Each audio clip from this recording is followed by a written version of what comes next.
have with us tonight not only Muhsin Al-Ramli himself and Luke Leafgren, the translator, but also the chair of judges for the 2018 prize, Pete Ayrton, who's sitting here on my right. So before we hear from Luke and Muhsin, I'd just like to invite Pete Ayrton to say a few words as chairman of the judging panel for this year, on the experience of judging the competition, and perhaps draw attention to what made this particular book stand out. Thank you. I'd just like to start by saying that it was a great honour to be invited to be one of the judges on the prize. And reading the books, there were over 20 books, was a very salutary and powerful experience.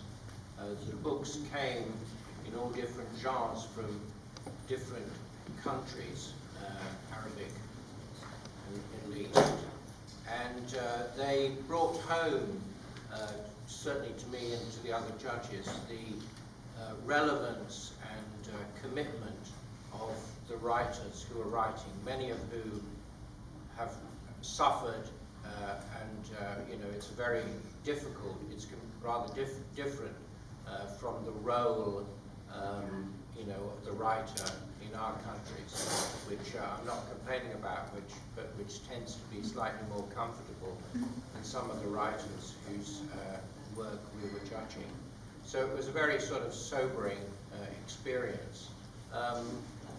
It's very difficult when you're faced with collections of poems, graphic novels, etc., to compare. But I think it was quite clear to the judges that there was one book that stood out, and it was the book President's Gardens that we awarded the prize to. Other people will talk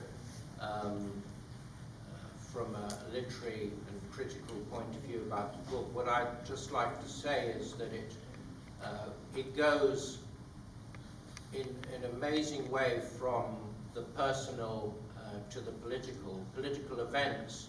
The two wars, the two Iraq wars, are central to the book, but it's also the way that the author, with great skill, depicts the characters that are caught up in these wars and the political upheavals. And the book changes register. It goes from comic to tragic. There's wonderful descriptions, obviously, of the President's Gardens, and then there's some less pleasant descriptions of what's underneath the gardens. And I think it required a tremendous talent on the part of the translator to go from the different moods, the different speech, and I think that Luke has really done a brilliant job. So we awarded the prize both obviously for the translation, but also to signal and hope to bring to a wider audience this amazing book. Well, after those comments, perhaps the most appropriate thing is to ask Luke to read us a couple of extracts. Thank you, Paul, and thank you, Pete. It's wonderful to be here. It's great to see so many people interested in literature and Arabic literature and translation. As Pete was saying, the book does an amazing job of the epic scale and the history of a whole country over 35 years, and then also very intimate details about relationships and how the characters' friendships are formed and how a father relates with his daughter and how that relationship changes over the years, that I found very moving and made the whole process a wonderful experience. I selected just two passages, one on the large scale and one on the small scale, one being historic events that happened when Iraqi soldiers were retreating from Kuwait, returning to Iraq and facing attacks as they retreated. Two of the characters have been detached from their unit and are traveling alongside, and then they come up to other units retreating. The two of them traveled as far as they could that night. During the day, they rested or continued walking in the shade of foothills and thorny shrubs, or they dug into the sand to hide. They did not know exactly how much time had passed, perhaps 2 days and 2 nights. But at dawn, they spied the international highway connecting Kuwait and Basra. It looked like a gypsy's clothesline, swarming with long lines of cars, military vehicles, and various kinds of carts, and thousands of people, both soldiers and civilians, everyone fleeing as fast as possible.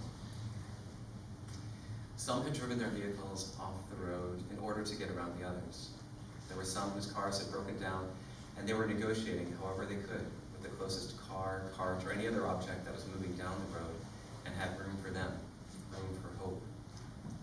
There were those who had met their end and those who waited. This column of humanity and machinery was so long that Ibrahim and Ahmed could not make out its beginning or its end. They intended to catch a ride with someone or hang on to the side of any vehicle that offered itself. But before they got there, formations of airplanes, among which they recognized the giant American bomber, the B-52, arrived and began pouring lava on the travelers. What they saw was a true hell in all its horrors.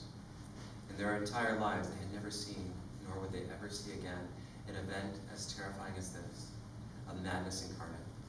Severed body parts and scraps of metal were scattered in the tongues of flame and the thunder of explosions. The road was transmogrified into explosions of fire, smoke, limbs, blood, destruction, ashes, death. It was a highway of death, on which and around which everything that moved was ground together in flames. They stayed where they were, stretched flat on the ground, looking down at this terror, scarcely believing what they saw.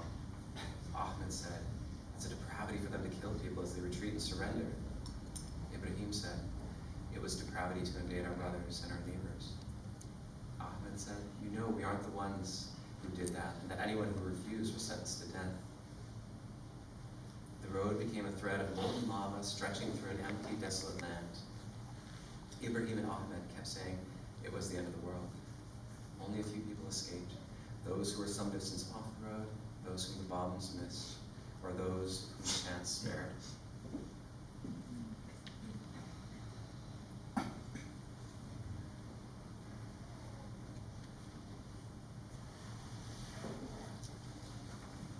For my second passage, I've chosen something that connected to me on a different level, the connection that Ibrahim develops with his daughter Qisma towards the end of the novel, after they both return to their village.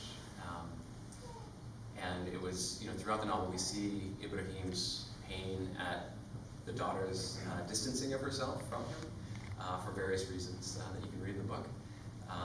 But there was something very real and touching about this family coming back together. Qisma appeared to have grown a great deal older, old beyond her years. Her features had matured. They were those of a woman who was a mother, not a woman who was a daughter.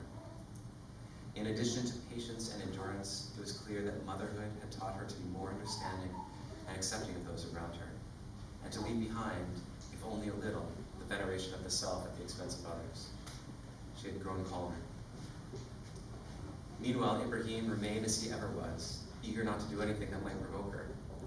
What mattered to him was that his daughter now lived under his roof, in the same mud house in which they had both been born. In addition, there was this new blessing that filled their home with life and broke the usual silence between them. Ibrahim displayed a devotion to the infant that rivaled even a mother's love. He did not neglect the baby for an instant, attended to all his needs, and brought him along wherever he went. He would carry him on his shoulders, feeling that the head of his grandson ennobled his own, as though the child were an emperor's crown. He granted him all the time and attention he had been prevented from showing his daughter. And he would sometimes take him to visit the grave of Qisma, telling the infant all about his grandmother.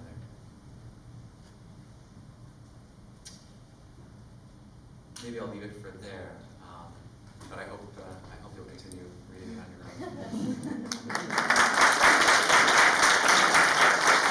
own.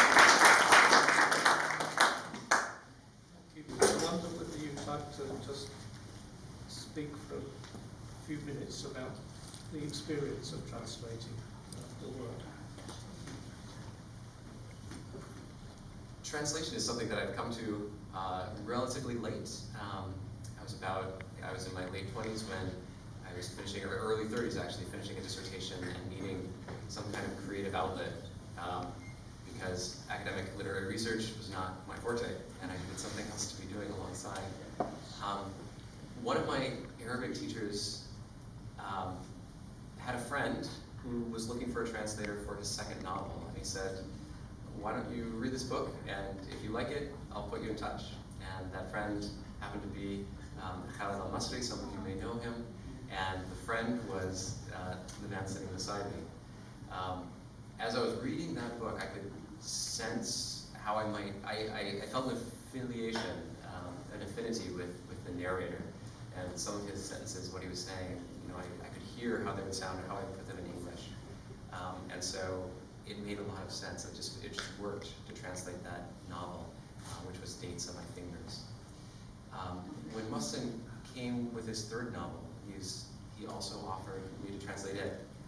And I remember many aspects of the process. It takes a long time to translate a novel, and it needs to, because you translate a first draft, and even if that goes quickly and well, setting it aside and then coming back after a certain time with fresh eyes, there are so many passages that have been influenced by the Arabic. They feel more like an Arabic sentence than anything somebody would write in English, and that's something that I'm aiming for, something that an author could have created in English.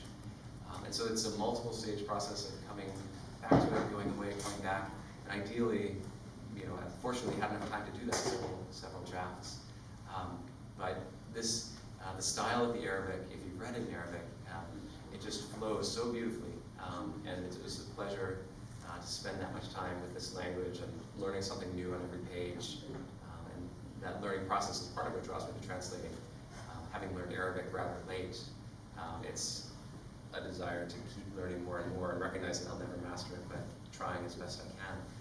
And so working with the Arabic and then playing with the English and finding how possibly to say something that captures the meaning while doing so in a style that's as nice, as beautiful and flowing as the Arabic.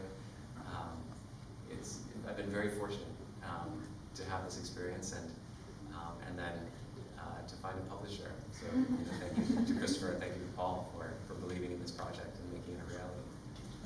You say you came to translation very late, but you look rather young to me. At least compared with the rest of us on the podium. So do you see yourself going on with it and translation taking over a greater part of your life? In the past several months, I've wondered for a few years what to do with my life. It's a midlife crisis of sorts. I have a job in university administration as a resident dean for a dormitory, and I work with 400 very interesting students and all of their problems and challenges and opportunities and helping them make the most of it. It's wonderful work, but it won't last forever, and I've been thinking what comes next. And I went to a conference just 3 months ago, the American Literary Translators Association conference. And it was an amazing, affirming, encouraging, wonderful experience. I felt that everybody I spoke to, there were only maybe 2 or 3 out of 200 or 300 people who translated from Arabic to English. And yet, everybody working in literary translation shares similar problems, facing, they have a shared passion. And so everybody I spoke to, it was a fantastic experience, and I felt like I wanted more of that type of community in my life, and I wanted more translation in my life. And I feel excitement with this project and with the award I received last night, both as an affirmation of work I've done, but also a chance to meet people and work or get further into this and make it a more central part of what I do. Great. Well, we'll look forward to more translations. Can we then turn to Muhsin? I believe you haven't brought an Arabic version of the text with you. So perhaps we can't have a reading. Oh, you've got a small version. Would you do? Those of you who attended last night heard me read this in Arabic. I read the Arabic and an English translation of yet another passage that I liked very much. But this is the one piece of Arabic text from the book that we have. So, Muhsin, if you want, you can read this paragraph. أولا مساء الخير. أنا في الحقيقة لا دور لي هنا لأن أنا مثل أم العروس، يعني العروس هو فيمكن فرحان أكثر الجميع، ودوري الوحيد هو أن أشكر الجميع. يعني دوري الوحيد أنا جاي أشكركم واحد واحد، وأشكر بانيبال على هذه الخطوة فعلا كثير مهمة، لأنه نعرفها أنه أغلب المترجمين ومن يتعلم لغة أخرى يذهب إلى ميادين أكثر عملية. I don't have much of a role here. I'm a little bit like the mother of the bride. But what I would like to do is to thank all of you very much, and also to thank Banipal for making this possible. فتعتبر جائزة مثل هذه جدا مهمة لتوريط شخص في العمل بمجال غير عملي ولا يدر الربح مثل الترجمة القانونية أو في العمل الأكاديمي. So this is a very important prize, and it involves people in a field that may not be as lucrative as other fields of translation, like a legal translation, for example, but nevertheless very important. ولهذا أيضا جاءت مناسبة رمزية أنه نلتقي اليوم في يوم الحب. So this is a very symbolic occasion because we're meeting on the day of love. وعمل الترجمة الأدبية والأدب والفن بشكل عام هو حب وليس تجارة. And the work of literary translation is a labor of love. It's not a commercial undertaking. ولهذا أشكر الجميع، يعني كل الحاضرين وبانيبال على هذه الخطوة، والناشر ولجنة التحكيم على هذه الثقة. فعلا أنا سعيد من كل قلبي. So I therefore thank everyone here in Banipal and the judging panel with all my heart. وليس سعيد لشخصي تحديدا. And I'm not just happy for myself. وذلك هذا العمل من بين أعمالي كلها، أنا كل أعمالي مكتوبة الراوي يكون الراوي الشخص الأول ومأخوذة من تجربتي الشخصية المباشرة الحميمة الذاتية. All of my writings are written in the first person and derive from my intimate personal experiences. بينما هذا عملي الوحيد الذي يروى بصيغة الهو، يعني الراوي العليم. Yes, and this is my first work in which the narrator is not in the first person; it's in the second person, him. Third person. I beg your pardon. لذا بشكل ما حتى هذا العمل أنا أعتبره هو عمل ناسي وأهلي وعمل الضحايا نفسهم، وأنا كنت مجرد أداة لنقل صورة عن ذلك. And this narrative is about my own people, my own relatives, and the victims. I was just the medium for conveying their experiences. حسب مفهومي أنه يعني هناك شيء هو أقسى من الموت، وهو النسيان. أكثر الناس تخاف أن تنسى بعد الموت. الموت نتقبله لأنه لا بد منه، ولكن النسيان مسألة نسبية يمكن التحكم فيها، ولهذا أصعب من الموت هو النسيان. So one of the things that I consider to be worse than death is to be forgotten, oblivion. We accept death, but to be forgotten, oblivion, is a lot more difficult than that. وكان من دوافع كتابة هذه الرواية أنه في اليوم الثالث من رمضان سنة 2006. So one of the motivations for writing this book is that on the third day of the month of Ramadan in the year of 2006, في أيام تعد فيها الناس للاحتفالات والتجهيز لهذه المناسبة، as people were preparing to celebrate, تلقيت خبر من قريتي I received word from my village أنه في الصباح that morning, وجدوا 9 رؤوس في صناديق موز قريبة من بيتي. that 9 heads had been found in banana crates close to my house. وأنا أعرف كل أصحاب هذه الرؤوس لأنهم أصدقاء طفولة وأحدهم ابن عمي إلى آخره وجيراني. And I knew all of the people to whom those heads belonged, including my cousin who was a friend and a neighbor. طوال اليوم So the whole day, أنا كنت كالمجنون لا أدري ماذا أفعل. I was like someone insane, not knowing what to do. وأنتظر أنه يظهر ولو خبر في الصحافة العراقية المحلية الدولية عن هؤلاء ولم يظهر شيء. And I was waiting for news of the event to appear in the local or the international press, but nothing appeared. لهذا كان دافع رئيسي أنه يجب أن لا ينسون هذول، وإن كان في العراق كان يذكر ولا تزال في سوريا أنه الضحايا مجرد أرقام. And therefore it was important to me that those people should not be forgotten, because in Iraq and also in Syria, the victims are just numbers. وأنا لا أستطيع تقبل هذا. And I cannot accept this. لأني أعرف هذه الشخصيات وأعرف حياتها، ذاكرتها، أحلامها وعائلتها وكل شيء. Because I know those people, their memories, their families, and everything about them. من هنا يأتي دور الترجمة، لأن عندما تكون أنت مريض وفي مشكلة وتشعر بأن الآخر يسمعك ويقول لك سمعتك وفهمتك تشعر بالراحة. And this is where the role of translation comes in. Because when you're ill and you're able to say this to someone and someone hears you, you feel relieved.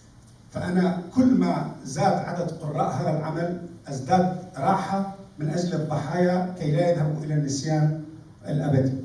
So the more people that read this narrative, the more relieved I am, because those victims will not be going to eternal oblivion. لهذا أنا أشكر لوك أن قدمها إلى قراء آخرين في أماكن لا أدري أين هي. أشعر أنه في ناس آخرين لديهم نفس المشاعر الإنسانية يشعروا بآلام هؤلاء الناس. And therefore I thank Luke, who has presented this narrative to other people in other places that I wouldn't have known about, and people who have feelings, who are able to read about these people and what they went through. ونقطة أخرى، لأننا ممكن أتحدث حتى الصباح، ولكن نقطة أخرى وأنتهي. So another point, I could speak till tomorrow morning. أعتقد بأن أعظم وأكبر وأهم الإرث الفني والأدبي في العالم وما بقي هو التراجيديا. Because I believe that the biggest literary legacy in the world is tragedy. لأن حياتنا بحد ذاتها كوجود هي تراجيديا. Because our lives as in terms of existence itself is tragic, are tragic. ولكن عندما قارئ غربي انجليزي او اسباني يكون متضايق من حياته ومن الروتين اليومي ومن القلق من الضرائب والاسترس، يقرأ هذه المشاكل لإنسان يعيش في نفس الزمن يشعر أنه هو يعيش في الجنة. عندما يقارن معاناة إنسان آخر في نفس الوقت يعاني هذا، فهو يخجل من نفسه أنه يعاني من الملل مثلا. So when somebody in the West, for example in Spain, who is fed up with the problems that he or she is facing, problems with taxes or boredom or other problems, reads about this, which far surpasses his or her experience, they might feel embarrassed reading about the awfulness of these problems, these experiences. ولهذا أنا أشكركم ولن أقرأ، أنتم أقرأوا الكتاب. So, and therefore I thank you, and I won't read the excerpt. Please read the book. Just before we come to questions and answers with the audience, I'd just like to ask Luke, because I always, as a translator myself, I'm always interested in this sort of thing. How much sort of contact did you have with the author while you were doing the translation? How did this work out? How did you find it? One thing I'll point out said I just met Muhsin in person yesterday for the very first time. So this is a wonderful experience. This whole weekend has been amazing for me. We've been emailing since 2011, and we just met yesterday. And working with Muhsin has been an amazing experience. He's so warm and generous. As a young translator, I make mistakes. I have questions about things that maybe should be obvious. And he never made me feel like I was falling short or inadequate. And it was very encouraging. Every time I wrote, he would come back with something very warm and generous and encouraging. We didn't actually communicate a lot.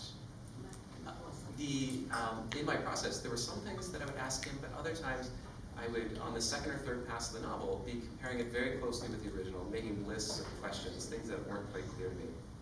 And maybe for this novel, 200 or 300. Most of these I worked through with a young friend. I wanted to give him credit here, Yusuf Henna. He was an undergraduate at Harvard that I got to know. Now he's in medical school. He could be a literary scholar and translator himself, but he's got a medical career ahead of him. He grew up in Mosul until the age of 8, and so he's very intimately familiar with the culture and the language. And he, over the course of several afternoons, sat with me, and I would ask these questions. And there was one passage, even in what I read today on that highway of death, there were those whose time had come and those who waited. And the style of that, I remember in Arabic being very strange. I didn't understand what it meant, and it wasn't like the rest of Muhsin's style. And it was Yusuf that said, that's a very important passage from the Quran. And so he was able to catch things for me that I needed to know as a translator, needed to understand. I needed to be aware of this intertextuality that heightened the rhetoric, or heightened the power and the force of the text. And it was only through seeking help from a friend that I was able to do that. And I know Muhsin would have done the same for me, but there was this friend right there that was helping me. Well, in comparison to the translator, however, for the book, was the title, The President Wrote It? The title, The President's Gardens. This refers to literal places in Iraq, gardens in the palaces belonging to Saddam Hussein. It's notable that in the title, Saddam is not referred to, and never once in the book is that name mentioned. Muhsin has explained that he does not want to give any dignity to that figure who has caused such sorrow and tragedy in his country. But one of the main characters, after being injured in the war in Kuwait, receives a job working as a gardener in these gardens. And the gardens take on a meaning, both literal and figurative, beyond literal gardens, because he goes on from tending the roses to burying the bodies of dissidents and the tortured victims of the president's regimes. So it's this, an important image of this beautiful landscape that's been turned into a cemetery, a mass grave. اللغة وهذا الإبداع الذي في الكتاب وشكرا. Thank you. شكرا جزيلا. Okay, shall I translate this quickly? He says that as both a poet and a novelist, is it complicated or difficult to write a novel while you are actually a poet? And he says, I've picked up a poetic quality in this novel, in the prose. He is Ibrahim Al-Hajj from Eritrea, and he says that the message about the situation in Iraq got through to me from what you wrote. I read your novel in Arabic, and often we in Africa get the message about what's happening in the Arab world, not necessarily from novels either. And I salute you for your effort. أشكرك. أنا أيضا مثلك لم أعرف أريتريا إلا عن طريق الرواية. So like you, I only know Eritrea through the novel. ولهذا أقول دائما من يريد أن يعرف ثقافة بلد آخر وتفاصيله فليلجأ إلى الأدب. And I always say that whoever wants to find out about the culture of another country should do so, resort to literature. الصحافة تعطي معلومات والإنترنت يعطي معلومات. Journalism and the internet do provide information. ولكن المعلومات ليست ثقافة. but information is not culture. إنها مجرد معلومات. It's just information. نحن مثلا في العالم العربي عرفنا تفاصيل أمريكا اللاتينية من خلال رواية أمريكا اللاتينية. We in the Arab world found out about Latin America through the novels of Latin America that came from there. بالنسبة لرواية حدائق الرئيس وما يتعلق خارج العراق.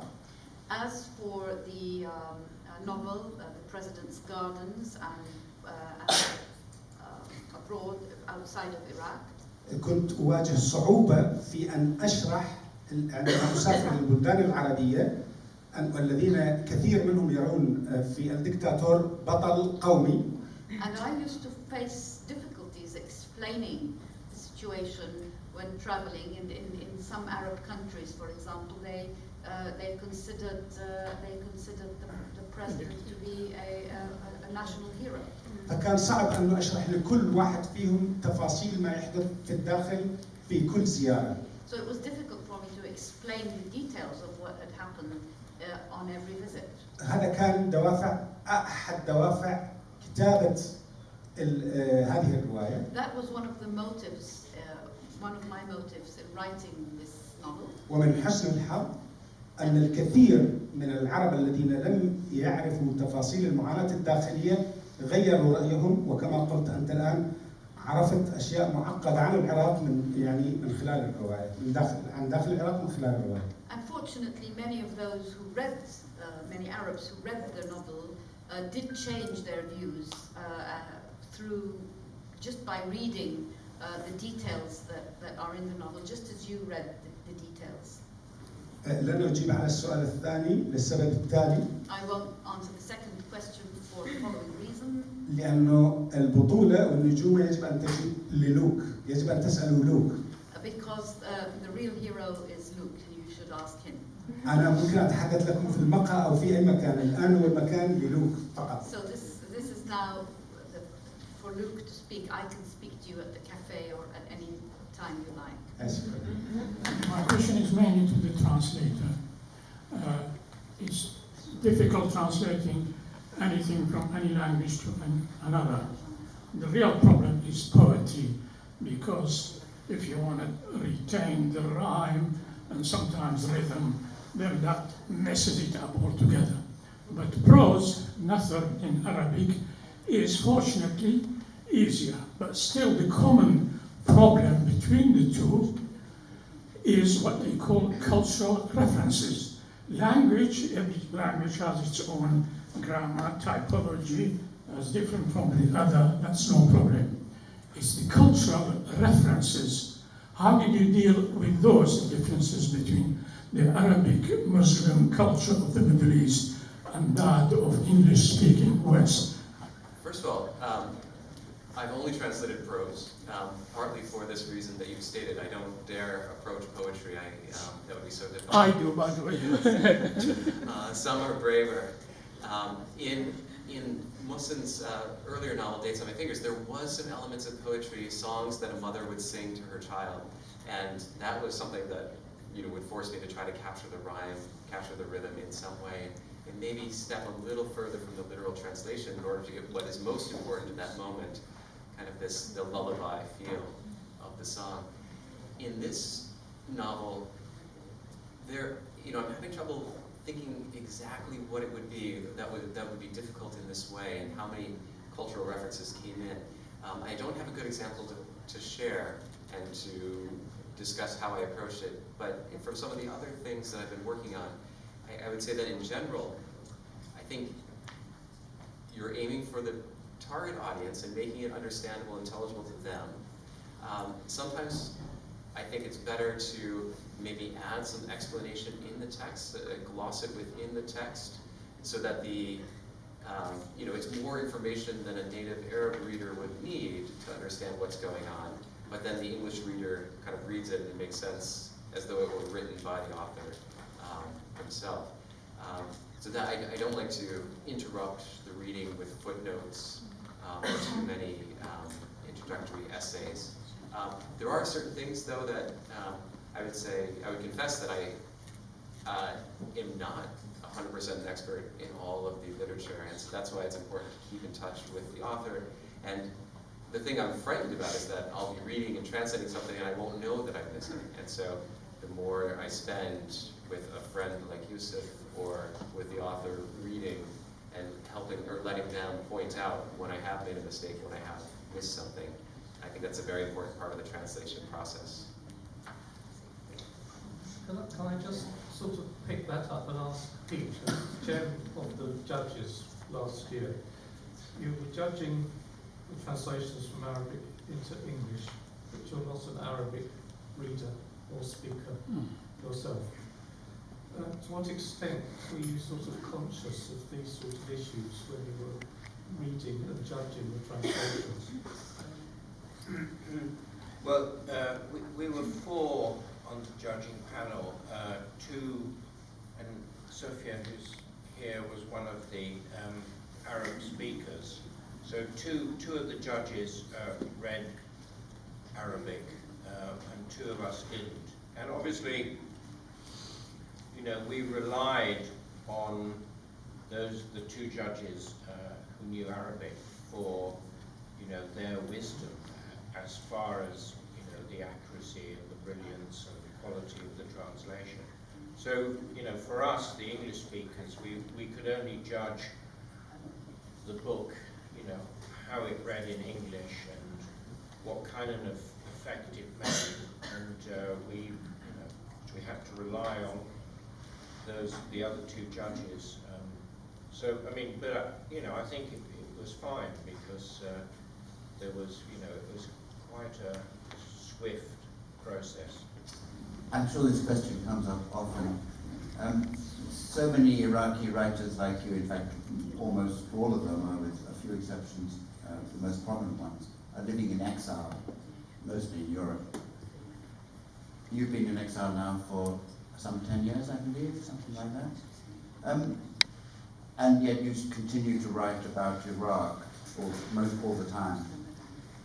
Do you feel that do you feel that you're losing touch with the materials that you use in your writing?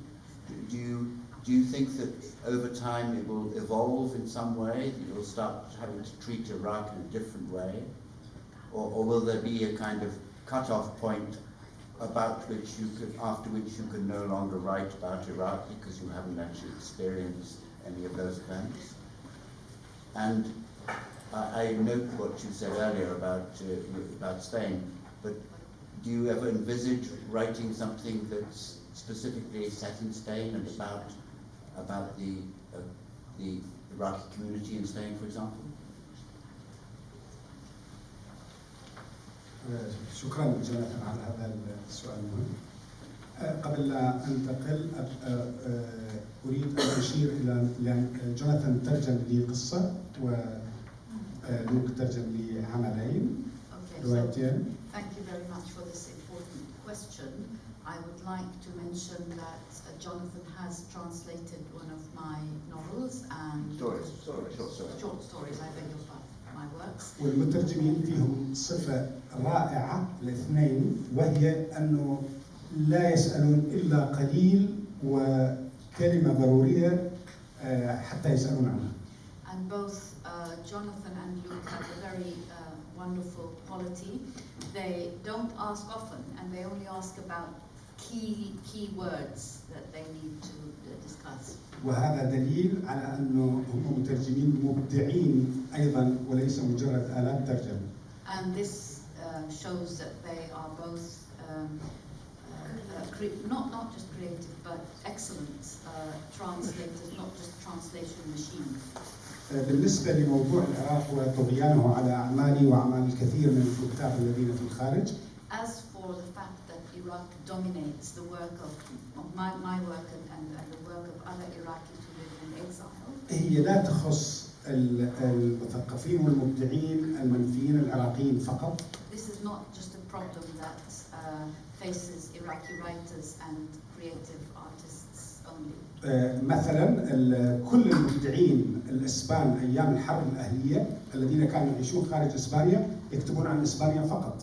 For example, all Spanish writers who were living in the exile during the Spanish Civil War, wrote about Spain. أتمنى أن يأتي اليوم الذي لا أحتاج أكتب فيه العراق ولا العراق يحتاج أن أكتب عنه. So I hope the day comes when I don't have to write about Iraq and Iraq doesn't need me to write about it. حدث معي في المكسيك، حدث أحكيه أذكره لكم، يمكن ذكرته لبعض الأصدقاء. Something I encountered an event, or I experienced an event in Mexico that some of my friends may know about, which I will now relate to you. كنت أتحدث عن الكتاب المكسيكيين الذين نعرفهم في العالم العربي. I was talking about Mexican authors, writers whom we know about in the Arab world. وذكرت كارلوس فوينتس. And I mentioned Carlos Fuentes. وبعد المحاضرة طلبة الجامعة والأساتذة. And after the lecture, the students, university students at the university, قالوا أنت تحدثت كثير عن كارلوس فوينتس. they said you've spoken a lot about Carlos Fuentes. هو صح كاتب كبير. He's a great writer, that's ومهم. true, and important. ولكن المشكلة But the problem هو يكتب فقط عن المكسيك. is that he only writes about Mexico. فأنا عندما عدت للفندق So when I went back to the hotel, صار عندي قلق I became anxious. أن يأتي اليوم الذي العراقيين يشكون مني، يملون مني لأن أكتب عن العراق فقط. I was afraid that Iraqis would be fed up with me because I only write about Iraq. في الحقيقة لدي أعمال مشتركة عندي أعمال عن إسبانيا، مثلا تمر الأصابع تدور في إسبانيا وفي العراق. So some of my writing is about both Spain and Iraq. روايتي الأخيرة التي لم تترجم لحد الآن وعنوانها أبناء وأحذية. My latest novel, which hasn't been translated yet, which is entitled أبناء وأحذية. Offspring and Shoes, or Sons and Shoes. Offspring, I suppose. Offspring and Shoes. تدور في 3 بلدان بنفس الكمية والمقياس والقدر من الاهتمام. Takes place in 3 different countries and focuses equally on the 3 of them. العراق وإسبانيا وكولومبيا. Iraq, Spain and Colombia. آمل أن يكون هذا بعض الخروج من نفس الدائرة. I hope that this takes us outside of that circle to an extent. Yes, you know we have a book club, Banipal Book Club, every month. And last time we were discussing Baghdad Noir, you know, the collection of short stories where you have the first short story in it. But we haven't talked much about your short fiction. I mean, I understand you have a new book in Arabic. Is it of collected short stories, or maybe you write essays, articles, and so on? Could you say something a bit about your writing, you know, in addition to the novels which we've loved hearing about today? Thanks. شكرا جزيلا. طبعا نبدأ بنقطة المترجمين. المترجمين دائما مظلومين بكل الأحوال، يعني حتى الصفة الأولى لهم خائن، بينما هم الفضل لهم للبشرية لا يضاهيه فضل. So we'll start with the translators. They're always unfairly treated.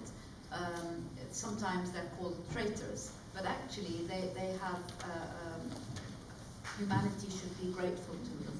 المترجمين هم أحد ضحايا الثقافات، ولهذا أنا أقف معهم دائما.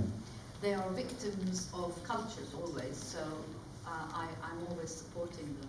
حتى ضحايا الكتاب نفسهم. They're even victims of the writers themselves. فمثلا إذا نجحت الترجمة أقول المترجم جيد، وإذا لم ينجح كتابي أقول بسبب المترجم سيء. So if my book succeeds, I will say all right, it was the translator. But if my book is bad, I'll say, if the book doesn't succeed, I'll say, well, the translator was bad. فهم بصراحة المفروض فقط ندافع عنهم. So we need to defend them. بالنسبة للقصص القصيرة، هناك قصة أيضا كانت بفضل الصديق صامويل شمعون، هو الذي أعد مجموعة عن بغداد نور. كانت الفكرة رائعة، وكانت لأول مرة أجرب أكتب قصة بوليسية.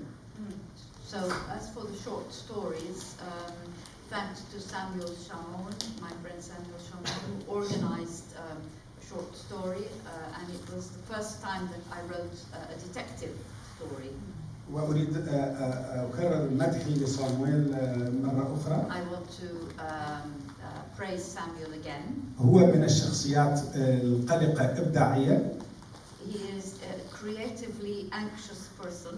دائما يخترع لنا مشاريع جديدة ومدهشة ويتركنا فيها ويخترع مشروع آخر وهكذا. He keeps coming up with new projects all the time, and then he leaves us, and then he comes up with another one all the time. المشكلة بكل مشاريع يعني مغرية وحقيقية وعظيمة لا نستطيع أن نغض الطرف عنها. And they are all very tempting and good projects which we cannot ignore. البوليسية وهناك مشروع آخر أخطر من هذا يعني يمكن هو يقوله لكم يعني سوف يكون مفاجأة بالنسبة لي أنا الذي يعيش في إسبانيا كان مفاجأة. So started out with the magazine, then the prize, then the executive model, and then there's another surprise coming. He's asking whether he should reveal it or not. الآن يفكر أن يصدر مجلة بانيبال باللغة الإسبانية. He's thinking of publishing Banipal in Spanish. طبعا هو وماجي طبعا الفريق هذا. With Margaret, they're a team. والخدمة التي يقومون بها لم تقم بها لا وزارات ولا مؤسسات عربية.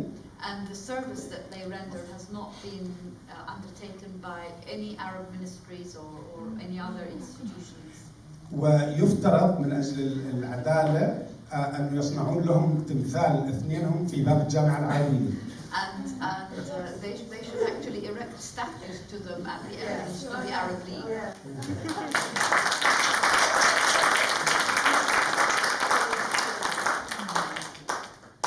أما عن أعمالي القصصية فهي اسمها تحفة السهران وهي جمعت كل أعمالي القصصية في عمل واحد. لا أريد أطيل الحديث فيها إن شاء الله في وقت آخر لأن أخذت كثير وقت. So as for my short stories, I've put them all in one volume together. Be translated. Okay.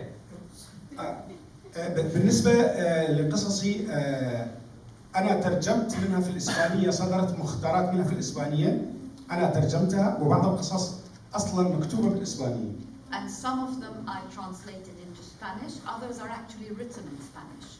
كذلك ترجمت العديد من القصص القصيرة إلى الإنجليزية ومنها ما نشر في بانيبال قصتين يعني في أعداد مختلفة. And some of them have been translated into English. Two of them were published by Banipal in English. لديها قصص مترجمة للإيطالي، للبرتغالي، للروسي وهكذا. So some were translated into Italian, into Spanish, and into Russian.